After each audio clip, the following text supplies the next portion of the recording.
All right, Ricky Simone, main event coming up this Saturday. I hope you guys are following. I really do. And if you're not, I would consider it a personal favor if you did. I have told you before, Ricky Simone might be the best fighter I've ever seen. And I would go into practice early. Like Ricky at one point, he was getting very frustrated. And he even told Jake Smith, one of his closest friends, he said, man, I'm never getting out of Portland. I'm just not. There's just an opportunity is not going to come my way, and I'm going to be a local guy. And I just could relate to that. And every fighter can relate to what I just said. We're just thinking, man, it's just not going to work for me. Whatever reason, but I'm just not one of these guys that's going to meet somebody or be given an opportunity, and it didn't overly frustrate him. He still showed up every single day. He had a great relationship with all of his coaches, but a very special relationship with Ian Loveland. Ian Loveland was trained by Robert Follis and Fabiano Schörner. He understands the sport as well as anybody, but Ian was unique in that he could explain the sport. Not everybody can do that. And he saw something special with Ricky Simone. I'm just sharing for you, like, as you tell the Ricky story, Ian is a really big part of it. Now, to speed this along, I would go into practice early. And we would have some of the higher weights come in at this time, some of the other weights come in at a different time. I would go in at the different time just to watch Ricky. And he was a local guy. This is not Ricky, the UFC fighter. This is not Ricky from the Dana White Contender Series at this point. This is Ricky from the gym that nobody knows, but I know.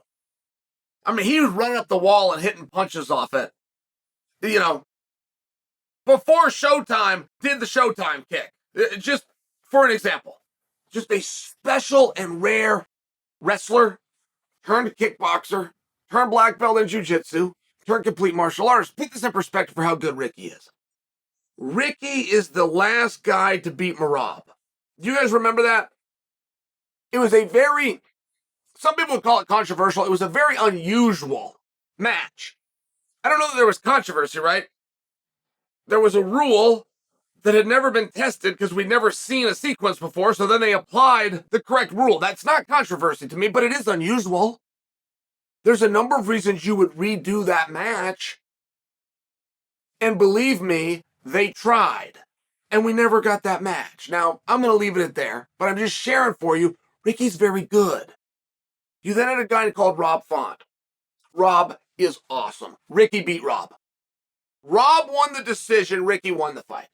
Rob is awesome. I'm not putting him down, but I'm sharing for you, this is how good Ricky is. So, Ricky's quiet. And he's trying to change that. But it's one of those things. Even Chuck Liddell wasn't the star for many years. He changed nothing. He didn't change his hair. He didn't change his fighting style. He didn't change his camp. He didn't change his shorts. But one day it got over. One day, the world saw him and became the biggest star in the world. Chuck Liddell had a period of time. He was the biggest star in the world, anywhere. Major promotion, major competition coming out of Japan, an organization called Pride back then. Chuck was bigger and could draw more and was more recognizable than anybody in our sport. But he didn't change anything, right? When George Masvidal changed, right, he got the short hair, all of a sudden he's in the Versace suits and jackets. He grows the hair out. I mean, he changed some things. He tweaked the character and the gimmick a little bit. I bring this to you because Ricky, who was assigned to a card a week ago, got pulled off of that card. He'll be fighting this Saturday in the main event. It's his first time in a main event spot. He's won fight of the night. He's got a beautiful record. He's got a high ranking. I know the night when I'm complaining about the outcome, split decision, that he lost the decision, won the fight against Rob Font. Rob was ranked number 3 in the world. So Ricky was right there. I know at one point he was ranked number 5, but then he's won 2 or 3 fights since then.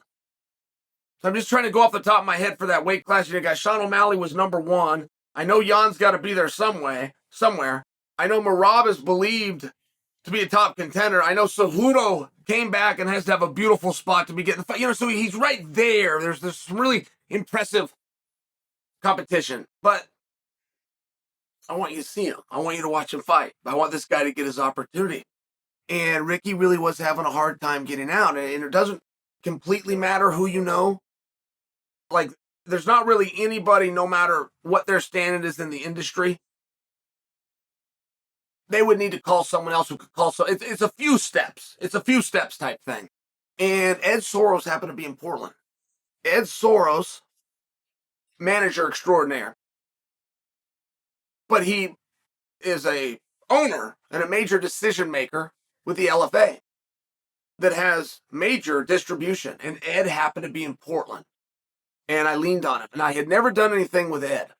I'd never done anything with Ed other than attack him in the media as part of building up a fight with Anderson Silva. I called him out of the blue. I said, Ed, I know you're in town. I got to come see you. I want to introduce you to a guy. So he said, okay. And Ricky came down. I said, Ed, this is the best fighter I know. I said, Ed, I know Anderson. I know Jon Jones. I know George Foreman. Right? This guy is the best fighter that I know. Can you help him? And he said yes. And he put him in the LFA, and Ricky only had one fight. He got picked right up. And I believe Ricky then went to Contender Series into the UFC, but now he's worked his way. Top 10 ranking, beautiful spot, main event. That's my pitch. I want to fill you in, and I'm asking you to tune in and support my guy.